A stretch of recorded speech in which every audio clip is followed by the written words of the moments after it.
Bienvenidos a The Deep Dive.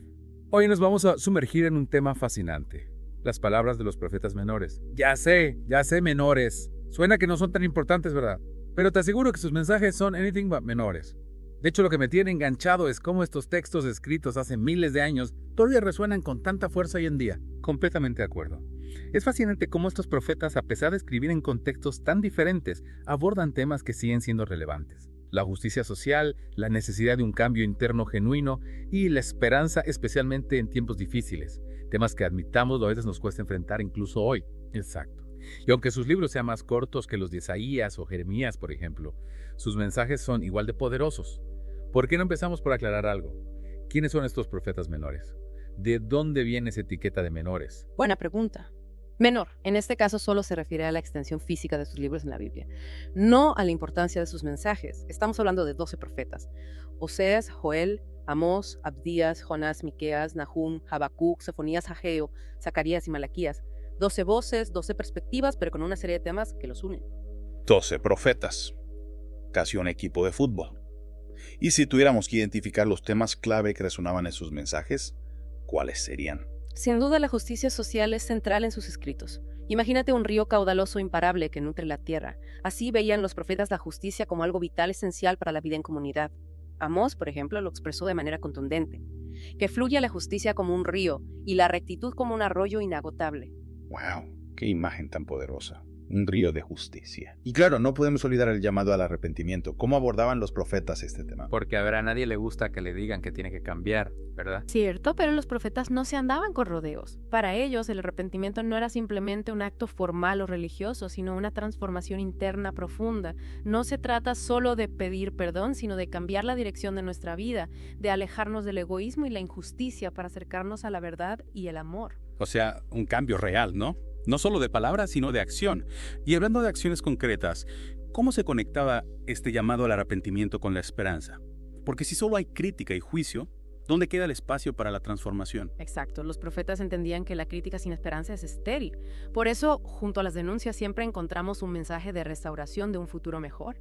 Ellos creían firmemente que Dios, a pesar de la infidelidad del pueblo, siempre estaba dispuesto a perdonar y ofrecer un nuevo comienzo. Un nuevo comienzo. Me gusta esa idea. Y pensando en los diferentes estilos de cada profeta, me intriga saber cómo lograban conectar con la gente de su tiempo. Porque seamos realistas, a veces los mensajes religiosos pueden sonar un poco distantes o abstractos. ¿Cómo le daban vida a estos temas? Ahí está la clave. Cada profeta tenía su propia manera de comunicar el mensaje divino. Algunos, como Oseas, usaban su propia vida como ejemplo. Su matrimonio, por ejemplo, se convirtió en una metáfora del amor incondicional de Dios. Imagina esto: su esposa Gomer le fue infiel en repetidas ocasiones. Y a pesar del dolor y la traición, Oseas la perdonó, la amó, a pesar de sus errores. ¡Wow! ¡Qué fuerte! Eso sí que es un ejemplo de amor radical. Es como si Oseas nos estuviera diciendo que el amor de Dios no es un sentimiento pasajero, sino una decisión, una acción constante de fidelidad. Exactamente. Y esa fidelidad, esa paciencia divina se refleja también en la historia de Jonás, un profeta que, admitámoslo, era un poco rebelde. Dios le encomienda predicar en Nínive, una ciudad pagana enemiga de Israel. ¿Y Jonás qué hace? Intenta huir. Se embarca en dirección contraria como si pudiera escapar de la voluntad divina. ¡Qué rebelde! Un profeta que huye de su misión. Eso sí que es interesante. ¿Y qué pasa después? Porque me imagino que Dios no se quedó de brazos cruzados. Por supuesto que no. Tras una serie de peripecias, Jonás termina cediendo y cumple su misión en Nínive. Y aquí viene lo más sorprendente. Los ninivitas, al escuchar el mensaje, se arrepienten de sus pecados. Y Dios los perdona. Esa historia me hace pensar en algo. A veces nos cuesta aceptar que la misericordia divina está disponible para todos, incluso para aquellos que consideramos enemigos o diferentes a nosotros. Es un recordatorio de que el perdón y la compasión no tienen fronteras. Absolutamente. La historia de Jonás nos desafía a abrir nuestros corazones a la posibilidad de la transformación, incluso en los lugares más inesperados. Es como si Dios nos estuviera diciendo: nunca subestimes mi capacidad de perdonar y ofrecer un nuevo comienzo. Exacto. Y esa promesa de un nuevo comienzo es fundamental en el mensaje de Malaquías, el último de los profetas menores. Malaquías. Siempre me ha intrigado su mensaje un poco sombrío, ¿no? Como si estuviera cerrando el Antiguo Testamento con una nota de advertencia. Es cierto, Malaquías observa a su alrededor y ve apatía espiritual, un pueblo que se ha alejado de Dios, más interesado en rituales vacíos que en una relación auténtica. Denuncia la corrupción del sacerdocio, la injusticia social, la falta de compromiso con la ley divina. Pero no todo es crítica. Ay, no, hay algo más. Porque la verdad a veces Malaquías suena un poco desalentador. Sí, hay algo más. En medio de la oscuridad, Malaquías enciende una llama de esperanza. Anuncia la llegada de Elías, un precursor del Mesías que preparará el camino para la redención final. Es como si nos dijera, a pesar de todo no pierdan la fe. Algo nuevo está por venir, un tiempo de renovación, de justicia, de paz. Es interesante cómo, a pesar de la distancia temporal, estos mensajes siguen resonando con fuerza en el mundo actual. Es como si los profetas hubieran puesto el dedo en la llaga de los problemas que seguimos enfrentando hoy. Totalmente de acuerdo. Piensa en las denuncias de Amós y Miqueas contra la corrupción y la desigualdad social. ¿Acaso no son males que siguen azotando nuestras sociedades? La avaricia, la explotación, el abuso de poder. Los profetas clamaban por justicia entonces, y su clamor sigue vigente hoy. Es increíble cómo esos mensajes escritos hace miles de años parecen describir nuestra realidad con tanta precisión. Es que la naturaleza humana, con sus luces y sus sombras, no ha cambiado tanto. Los profetas, con su aguda sensibilidad, lograron captar las dinámicas del poder, la tentación, de la corrupción, la lucha por la justicia. Y nos dejaron un legado de palabras que nos interpelan, nos desafían, nos invitan a construir un mundo mejor. Un mundo mejor. Esa es la clave, ¿no? Pero en un mundo tan acelerado, tan lleno de distracciones, ¿cómo podemos aplicar el llamado al arrepentimiento que hacían los profetas? Sigue siendo relevante ese mensaje en el siglo XXI. Más relevante que nunca. Vivimos en una época donde el ruido ensordecedor nos aleja de lo esencial.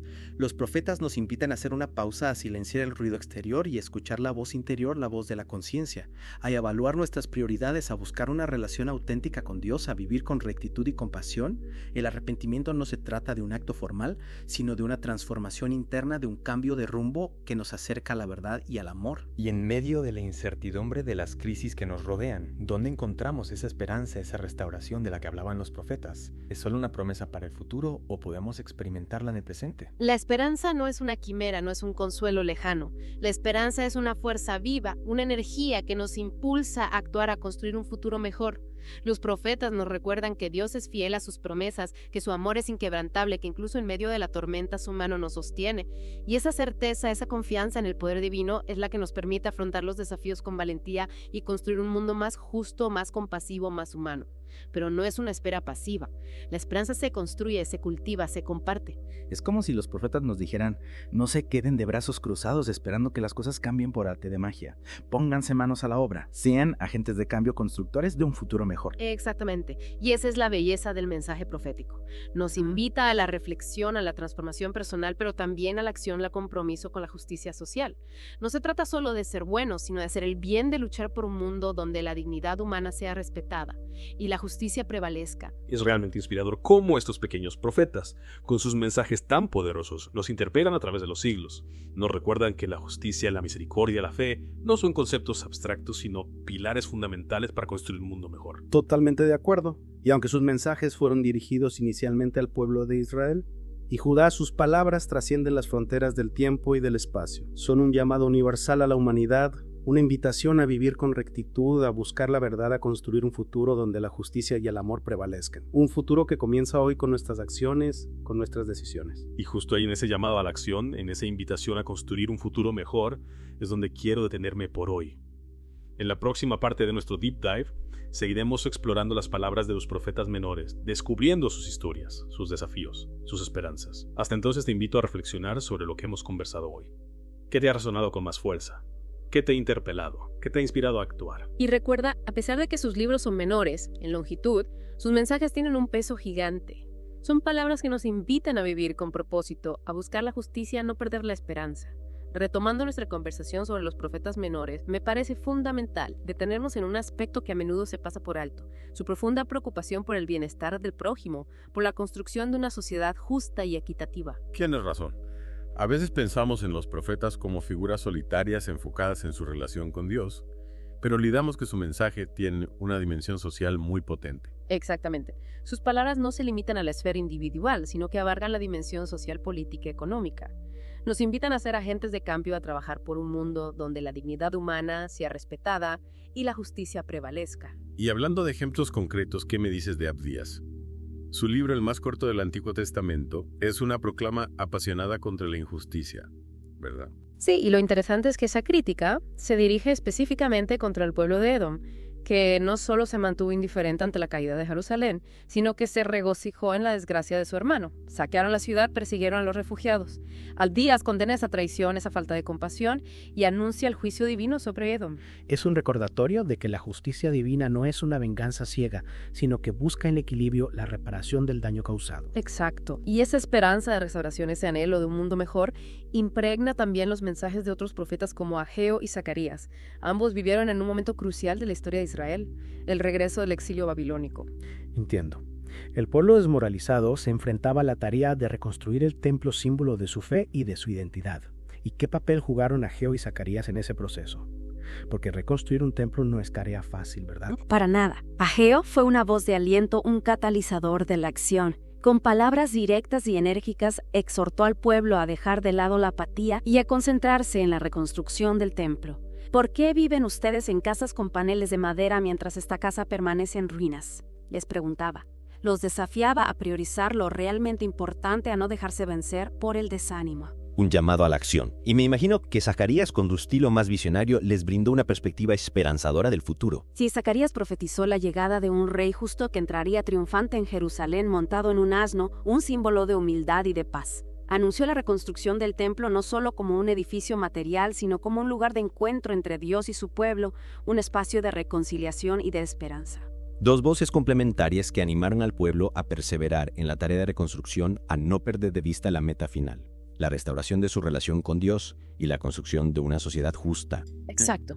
Y es que la reconstrucción del templo no era solo una obra material, sino un símbolo de la renovación espiritual del pueblo, de su compromiso con la justicia, la misericordia y la fidelidad a la ley divina. Y hablando de justicia y fidelidad, no podemos dejar de mencionar a Miqueas, un profeta que denunció con valentía la corrupción de las élites, la opresión de los pobres y la idolatría rampante en su época.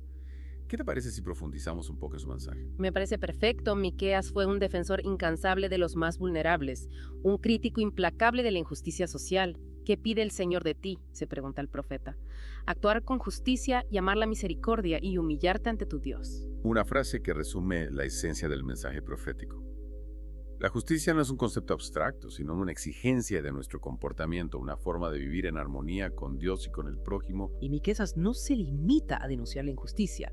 También ofrece una visión esperanzadora del futuro, un futuro donde la paz prevalecerá y las naciones se unirán en la adoración al Dios verdadero. Vendrán muchas naciones y dirán: vengan, subamos al monte del Señor, al templo del Dios de Jacob. Él nos instruirá en sus caminos y caminaremos por sus sendas, porque de Sion saldrá la ley y de Jerusalén la palabra del Señor. Es una imagen poderosa, ¿no? Ay. Un futuro donde las diferencias se superan y la humanidad se une en la búsqueda de la verdad y el amor. Es como si Miqueas nos estuviera diciendo: no pierdan la esperanza.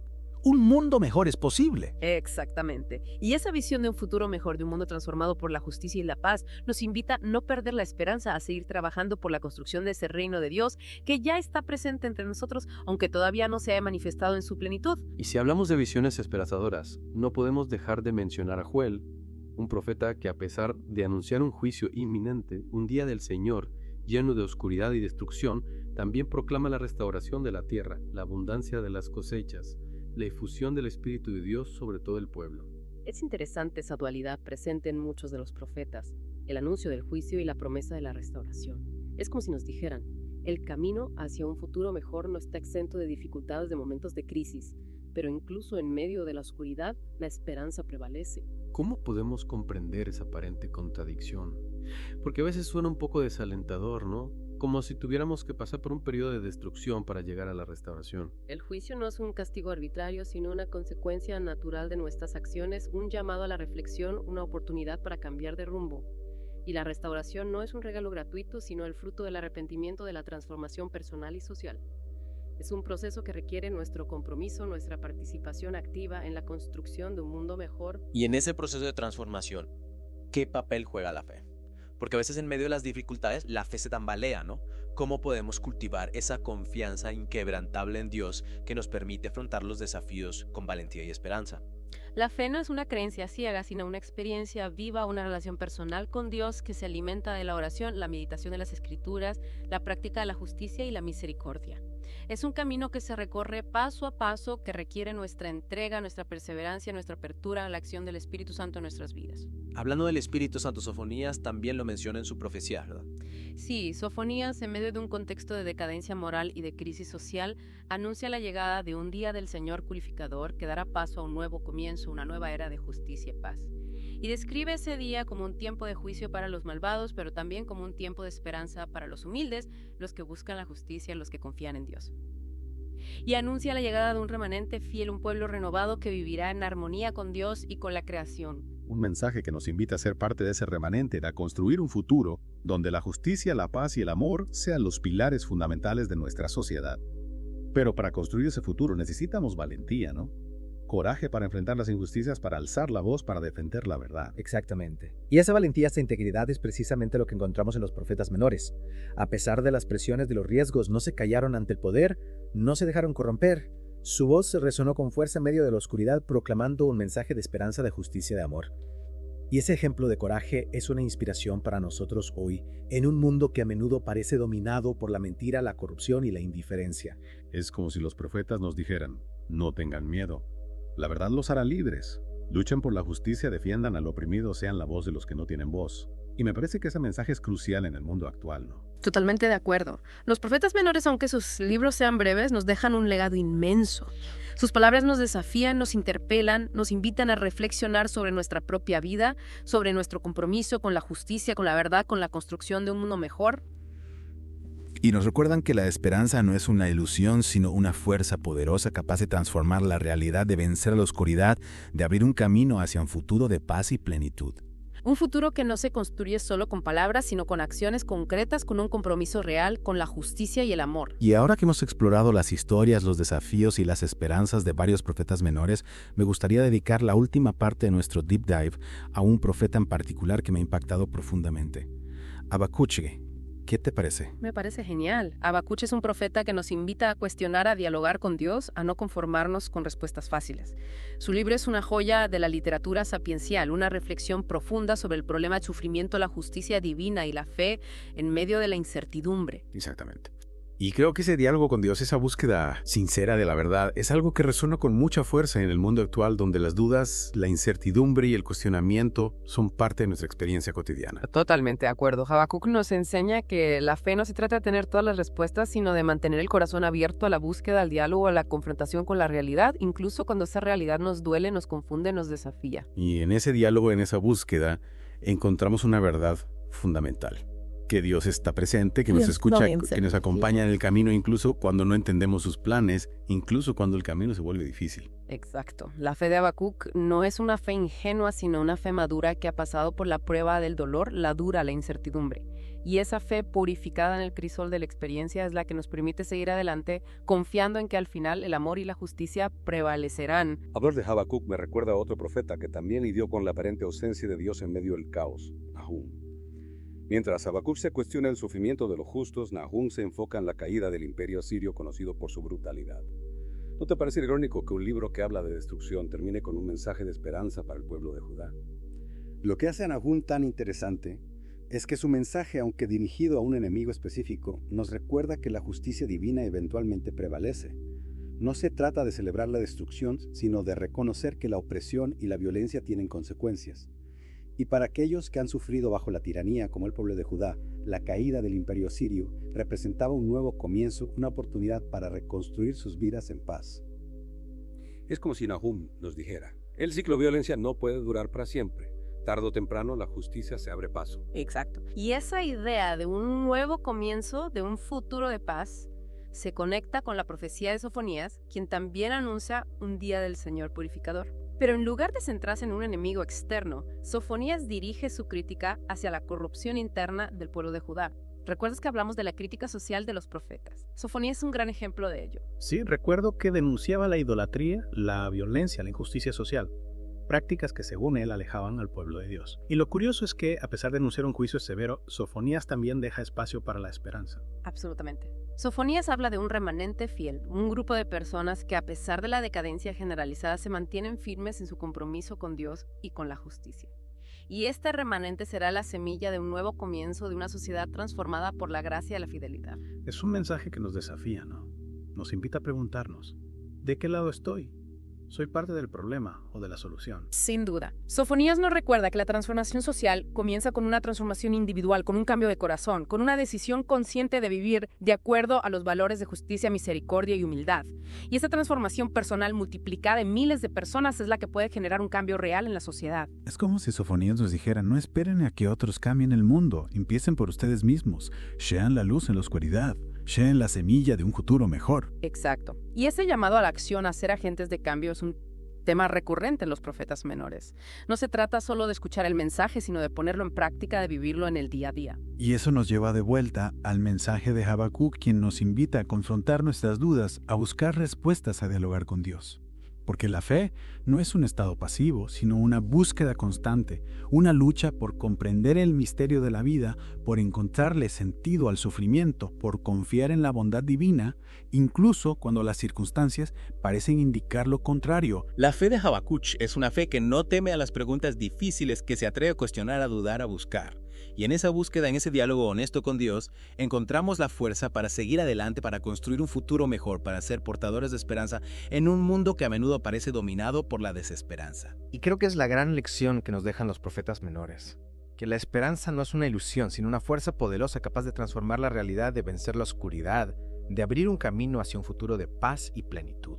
Un futuro que no se construye solo con palabras, sino con acciones concretas, con un compromiso real con la justicia, la compasión y el amor. Un futuro que comienza hoy con cada decisión que tomamos, con cada paso que damos hacia un mundo mejor. Y así, con esta invitación a la acción, a la esperanza, a la transformación personal y social, damos por concluido nuestro deep dive en el apasionante mundo de los profetas menores. Esperamos que este viaje te haya inspirado, te haya desafiado, te haya llenado de nuevas perspectivas. Y recuerda, aunque sus voces se alzaron hace siglos, sus mensajes siguen resonando con fuerza en el siglo XXI. Solo tenemos que abrir nuestros oídos, nuestros corazones y dejarnos transformar por la fuerza de sus palabras. Gracias por acompañarnos en esta inmersión profunda. Hasta la próxima.